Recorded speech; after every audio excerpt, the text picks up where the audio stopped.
Welcome to the Rim Break Rodeo. We hope this video helps. In this video, I will explain how to use Figma for t-shirt design. First, open Figma and create a new design file.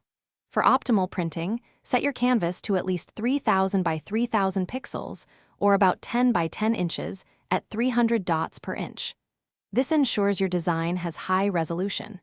Next, you can import existing graphics or begin creating new vector shapes and text directly on your canvas. Figma's intuitive tools make this process straightforward and fun.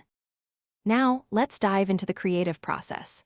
Figma offers a robust set of tools for crafting your vision. Combine various shapes, add compelling text, and integrate any images you desire. Play around with different color palettes and font styles to truly capture the essence of your design. Remember to keep your layers well organized by grouping related elements.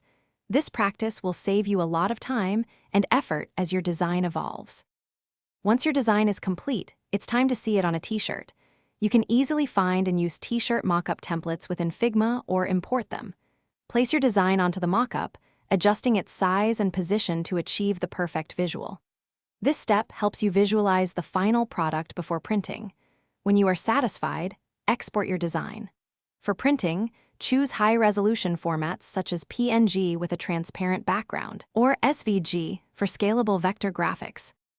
To ensure your t-shirt designs are always top-notch, here are a few best practices. Always export your final design with a transparent background. This allows for maximum flexibility across different shirt colors. Think about the fabric type and printing technique, as these can influence how colors appear. For instance, screen printing might require fewer colors. Lastly, save your work often and utilize Figma's version history feature to track changes and revert if needed.